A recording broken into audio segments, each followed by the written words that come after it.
répondre par écrit, s'il vous plaît?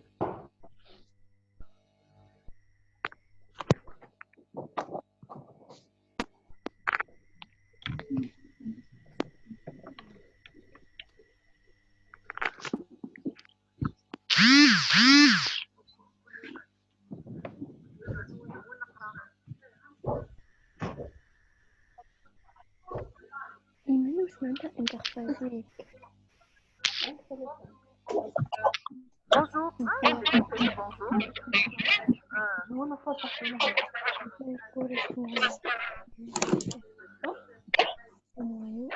Donc, je vois que vous m'entendez. Je vais démarrer la séance.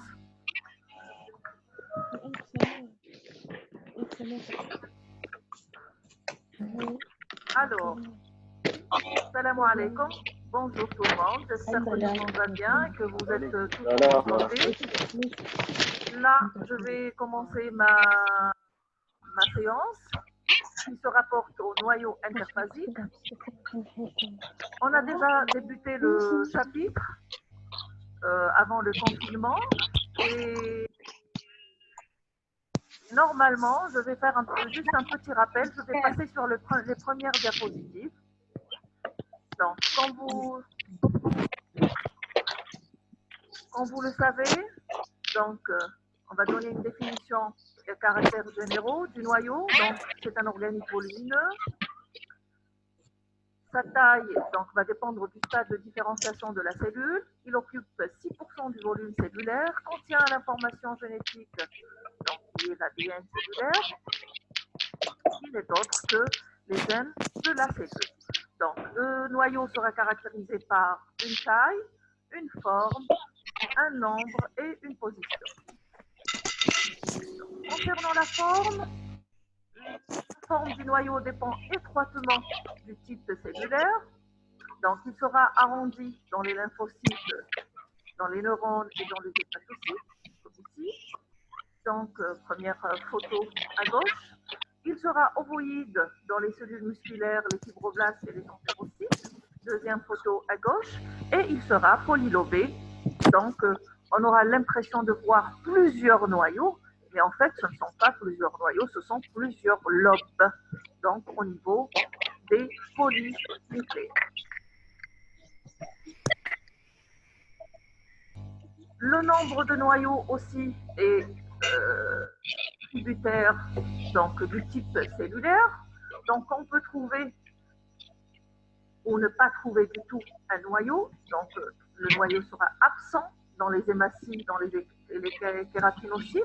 Donc, photo à gauche, première photo à gauche, généralement unique. Donc, dans la plupart des cellules somatiques, on va trouver des noyaux uniques, comme donc, je disais, dans la plupart des cellules. Le noyau peut figurer en deux exemplaires, je dirais. Donc, dans les cellules binucléées, on va trouver donc deux noyaux. L'exemple de ces cellules, on a les hépatocytes, les cellules cardiaques, les cellules de l'épithélium urinaire. Et comme je peux trouver, donc, plusieurs noyaux dans la même cellule, exemple les ostéoclastes, où l'on peut trouver de 30 à 50 noyaux. Donc, troisième photo à gauche. La position du noyau est caractéristique aussi. Donc, elle peut être centrale dans les lymphocytes, les fibroblastes et les cellules des glandes exocrines. Il peut être refoulé à la base de la cellule au niveau des cellules musculaires, des cellules muqueuses et des cellules exocrines. Le noyau peut être périphérique et c'est caractéristique des cellules musculaires et des adipocytes. Donc, concernant maintenant donc, les composants ou constituants du noyau, donc, les composants ou constituants du noyau sont au nombre de 4. On a tout d'abord la frontière du noyau qui est l'enveloppe nucléaire. Elle est double, une enveloppe externe et une enveloppe interne, percée de pores et recouverte de ribosomes. Le nucléole est central par rapport au noyau. Hein, il occupe une position centrale, le nucléole. Et le nucléoplasme, c'est un liquide hein, qui rappelle le hyaloplasme de la cellule. Donc, à l'intérieur du noyau, on a du nucléoplasme, qui est un liquide semi-visqueux contenant des sels, des protéines solubles, des sucres, et qui fournit un milieu favorable à l'activité nucléaire. Quatrième composant, c'est la chromatine. Donc, au moment de l'interphase, hein, c'est le cours d'aujourd'hui, donc c'est le noyau interphasique. Si je dis interphasique, ça veut dire entre deux mitoses ou deux divisions cellulaires. Donc, c'est le noyau au repos. Donc, pendant la division, l'ADN est sous forme de chromosomes. Par contre, au moment de l'interphase, l'ADN est sous forme de chromatine. Donc, on parle de quatrième composant du noyau, quatrième constituant du noyau.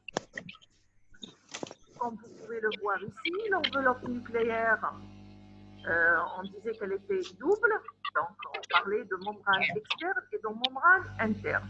Donc ici, sur le schéma, vous avez la membrane nucléaire externe et la membrane nucléaire interne. Les deux sont interrompus par moment. Les deux se rejoignent pour former les pores nucléaires.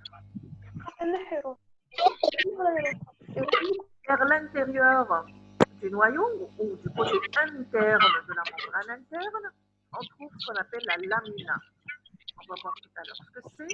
Donc, ce sont des protéines fibreuses qui tapissent la membrane nucléaire interne. Donc, entre les deux membranes maintenant, donc entre la membrane externe et la membrane interne, se trouve l'espace périnucléaire en gris ici. Hein, et donc, je parlais des pores, c'est le quatrième composant ici, et j'en ai parlé tout à fait au début, je disais que la membrane externe et la membrane interne sont interrompues par moment, elles se rejoignent et elles s'interrompent pour donner les complexes de pores. On va voir tout à l'heure ce que c'est. Donc, ça, c'est pour l'enveloppe nucléaire. Donc, on rappelle, elle est double. Donc, externe du côté du cytoplasme et interne du côté du noyau. Du côté du noyau, elle sera tapissée par la lamina et les deux membranes se rejoignent pour donner les pores nucléaires ici.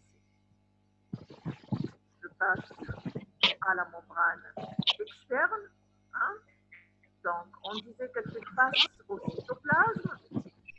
Hein. Donc, face au cytoplasme, elle est trilaminaire. Si je dis trilaminaire, ça veut dire qu'elle a trois. Au microscope électronique, on va voir les trois feuillets qui nous rappellent la structure de la membrane plasmique. Deux feuillets denses et un feuillet clair. Donc, trilaminaire, elle rappelle la structure de la membrane plasmique. Donc, la membrane externe est de 6 à 8 nanomètres d'épaisseur, porte des ribosomes et elle est en continuité avec le réticulum endoplasmique rugueux. Donc, la membrane nucléaire externe, c'est elle qui se continue, on va dire, pour donner lieu au citerne du réticulum endoplasmique rugueux. Pour ce qui est de la membrane interne, elle est en contact avec le nucléoplasme, donc elle est du côté interne, la membrane interne, et elle va être en contact avec le liquide qui se trouve à l'intérieur du noyau, qui est le nucléoplasme. La membrane interne du noyau aussi va être en contact avec la chromatine. On ne parle pas de chromosome à ce stade, on parle de chromatine. De la même façon, elle est trilaminaire, c'est-à-dire formée de trois feuillets au microscope, deux feuillets denses et un feuillet clair. Elle a une épaisseur entre 6 à 8 nanomètres. La membrane interne, donc on va se répéter, est tapissée de la lamina nucléaire du côté du nucléoplasme. Voici la structure Hein, on a l'impression de voir un tissu ici à l'intérieur de la membrane nucléaire interne. Hein, du côté de la membrane nucléaire interne, on a l'impression de voir un tissu, hein, un édifice grillagé qui est la lamina. Elle est ici. Hein. Ensuite, c'est quoi la lamina? Donc, sur la photo, c'est une figure, c'est une photo d'un noyau au microscope électronique. Vous voyez outer membrane, donc c'est la membrane nucléaire externe. Ensuite, on a la membrane nucléaire interne avec la flèche en noir, la lamina avec la flèche en blanc. Hein. Donc, la lamina, c'est une couche qui tapisse la membrane nucléaire interne. L'épaisseur de la lamina est donc comprise, elle sera comprise entre 10 et 300 nanomètres. Quel est le rôle de la lamina? Pourquoi on a cette structure grillagée? Pourquoi on a ces protéines à l'intérieur de la membrane nucléaire interne? Donc, elle aura un rôle dans la stabilité de la membrane nucléaire interne pour qu'elle ne bouge pas, qu'elle soit fixée. Donc, la lamina est là pour fixer, pour donner la forme à l'enveloppe nucléaire interne. Hein? Donc, stabilise l'enveloppe nucléaire interne et donc maintient de la forme du noyau. La lamina aussi, vous voyez que du côté de la membrane nucléaire interne, la première flèche en blanc, c'est la lamina, et la deuxième flèche en blanc, c'est la chromatine, ou donc les chromosomes. Donc, vous voyez que la lamina touche par endroit, elle est en contact avec l'ADN ou la chromatine. Et donc, la lamina aurait un rôle de fixation de la chromatine. Et donc, elle interviendrait dans l'organisation et le fonctionnement du génome. Ça, c'est pour la lamina, ses rôles.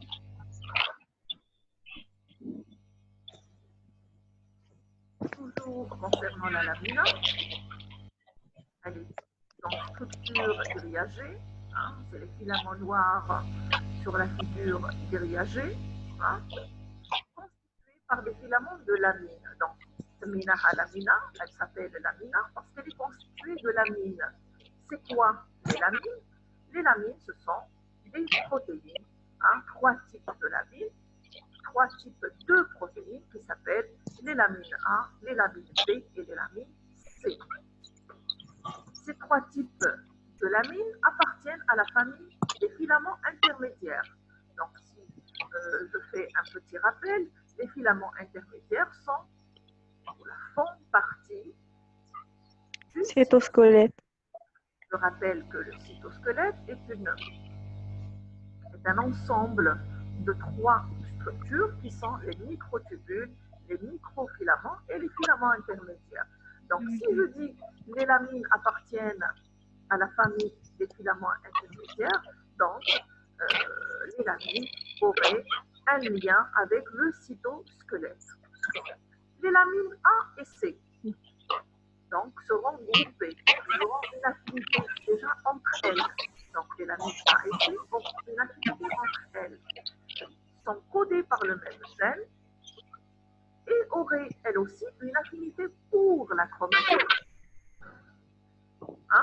Et donc, du côté du noyau, du côté interne du noyau, les lamines A et C sont là pour fixer la chromatine sur l'enveloppe nucléaire interne. Donc, on vous dit, et participe vraisemblablement à l'adhérence de la chromatine sur l'enveloppe nucléaire. Les lamines B maintenant.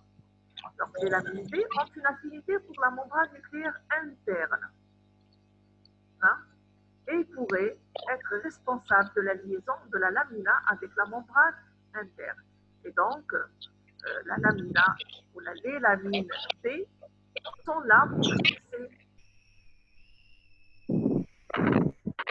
cette couche de lamine à la membrane nucléaire interne pour que donc les lamines, ou la lamina, hein, ne se détachent pas de la membrane nucléaire interne, elles restent en adhésion.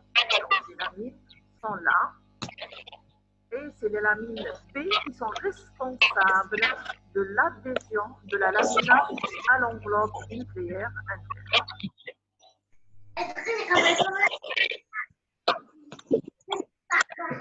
Si on parle d'enveloppe nucléaire, je ne peux pas parler d'enveloppe nucléaire sans parler des pores. Et actuellement, on ne parle plus de pores sur la référence bibliographique récente, on parle de complexes de pores nucléaires. Pourquoi des complexes de pores? Parce que ce complexe ou ce pore est une structure très donc complexe, déjà, formée de 50 protéines différentes qui sont les nucléoporines. Donc, les protéines qui constituent ce pore sont très différentes et on aurait jusqu'à 50 types de protéines qui constitueraient ce pore. Donc, le pore, vous voyez la structure du pore en bas, donc avec un anneau du côté. Là, j'attire votre attention sur la forme du pore. La forme du pore elle-même rappelle le filet de basket. Donc, avec un anneau large du côté cytoplasmique et un anneau étroit du côté interne du noyau. On verra tout à l'heure pourquoi. Donc, ici, vous avez donc l'anneau externe. Donc, ça va former l'anneau cytoplasmique. Et à l'intérieur, donc du côté de la membrane nucléaire interne, on aura l'anneau nucléaire. Donc, ces deux anneaux vont former donc une structure de 120 nanomètres de diamètre et de 200 nanomètres de hauteur, permettant aux molécules de pouvoir passer donc du côté du noyau vers le cytosol ou du cytosol vers le noyau.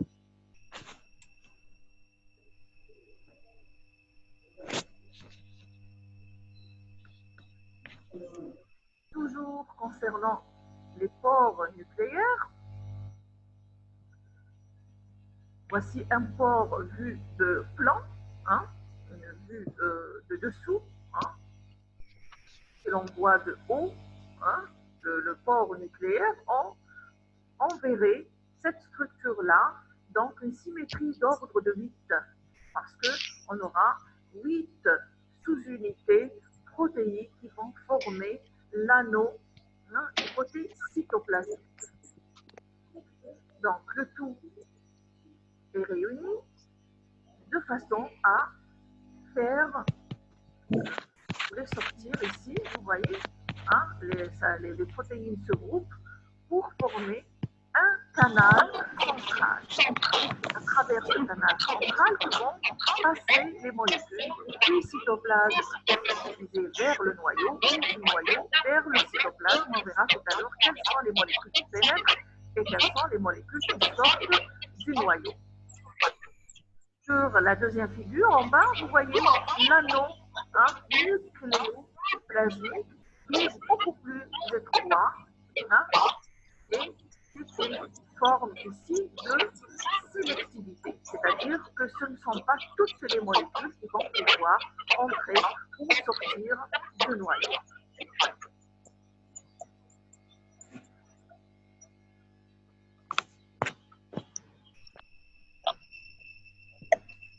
Pourquoi il y a nécessité donc d'avoir un pore, pas un transport donc, du cytoplasme vers le noyau ou du noyau de l'intérieur du noyau vers le cytoplasme?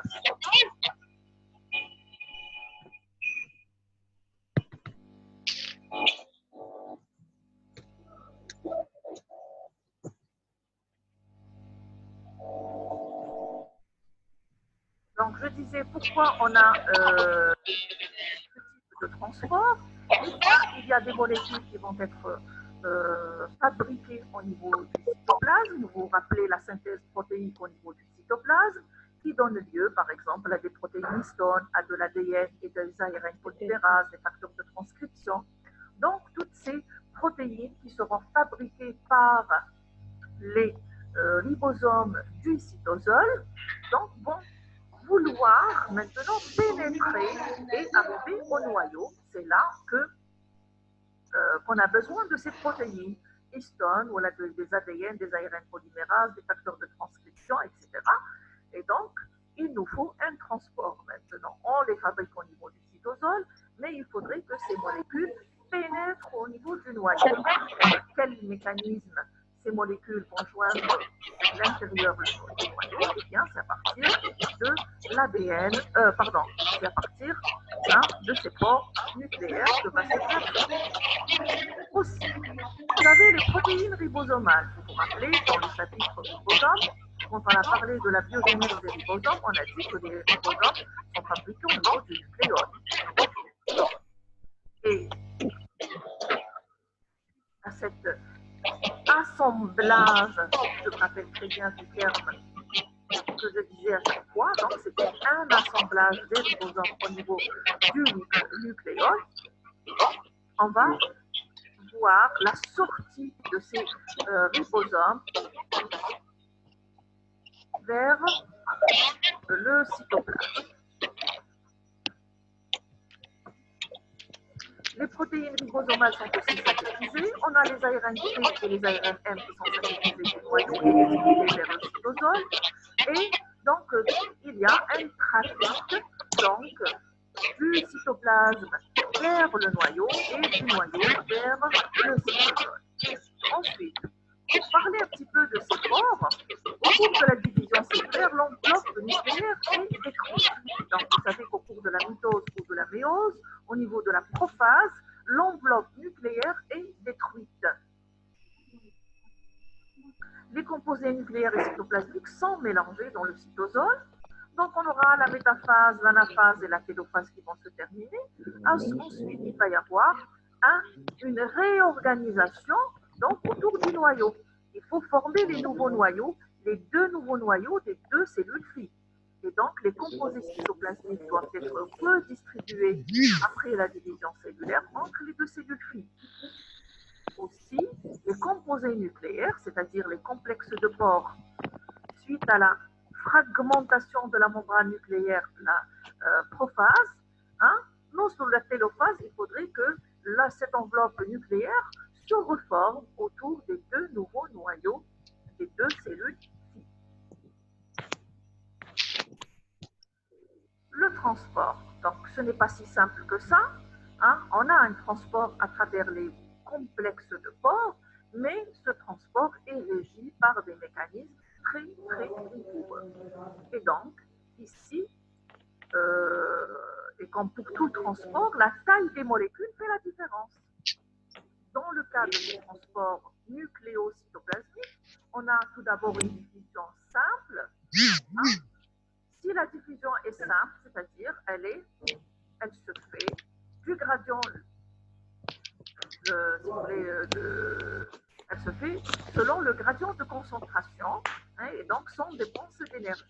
Elle va se faire pour les molécules dont le poids moléculaire est inférieur à 5 kilodaltons, comme les nucléotides, les ions et les enzymes.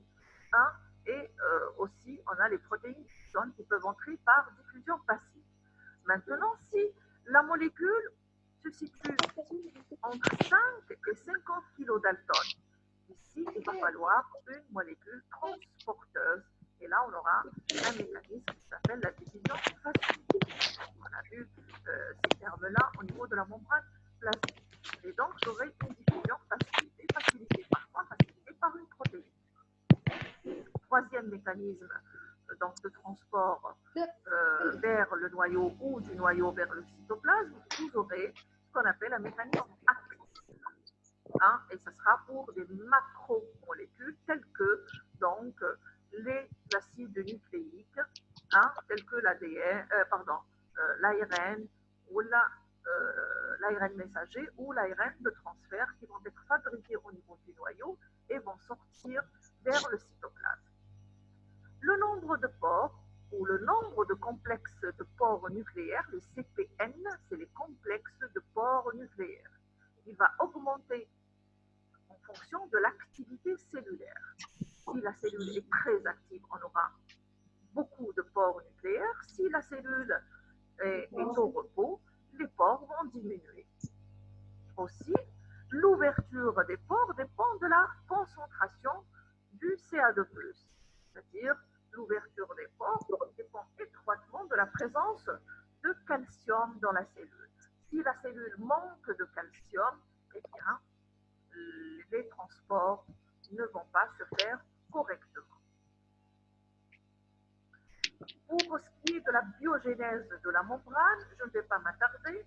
Donc, elle va disparaître en prophase et elle va réapparaître en télophase lors de la division cellulaire. Donc, apparaît en interphase, l'enveloppe nucléaire, elle est le produit de la fusion autour de la lamina des vésicules du réticulum endoplasmique.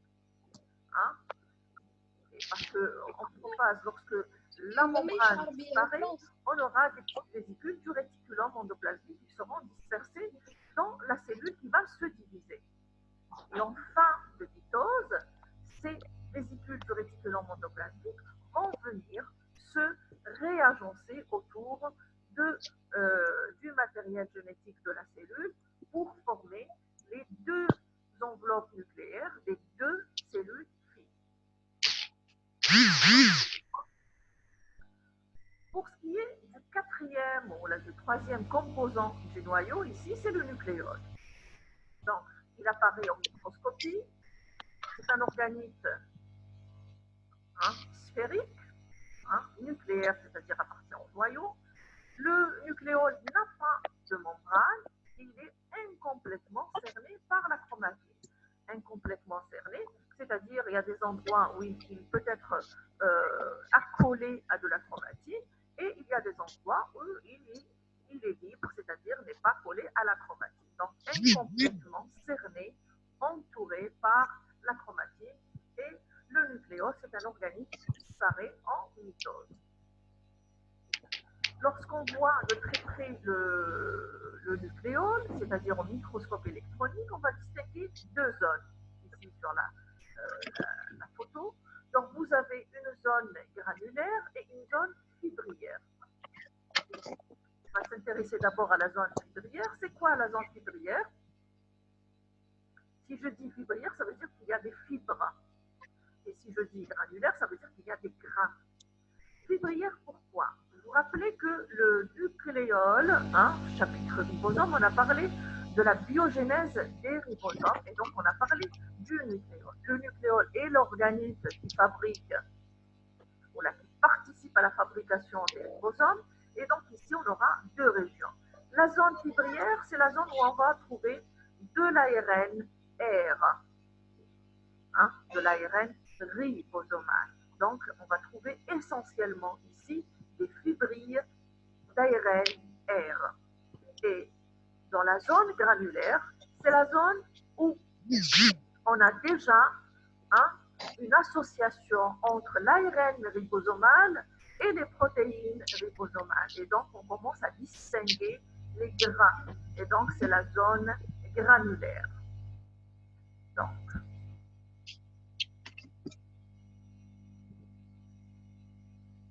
le nucléole, vous voyez bien que je mets voir chapitre ribosome. Le nucléole donc participe à l'assemblage des sous-unités ribosomiques à partir de l'ARN R45S. On avait dit qu'il y a transcription de ce gène pour former de l'ARN 45S. L'ARN 45S va subir des maturations pour donner trois types d'ARN R, le 28S, le 18S et le 5,8S. Vous vous rappelez que je vous ai dit, pour les apprendre, ils contiennent toujours un 8, 28, 18 et 5,8. Seul l'ARN 5S va venir de l'extérieur du nucléole. Il va être codé par le chromosome 1. Et on va avoir association de ces 4 types d'ARNR avec les protéines ribosomales, bien sûr. On aura des protéines ribosomales pour la petite sous-unité et des protéines ribosomales pour la grosse sous-unité. Début d'association avec des protéines provenant du cytosol et assemblage à la fin, donc dans le nucléole, on aura l'assemblage des protéines cytosoliques et des ARNR en 2 sous-unités pré-ribosomiques qui vont sortir à travers les pores nucléaires vers le cytoplasme et on aura les sous-unités pré-ribosomiques au début, donc lorsqu'elles n'auront jamais fait de synthèse protéique, c'est encore des sous-unités neuves qui s'appellent les sous-unités pré-ribosomiques.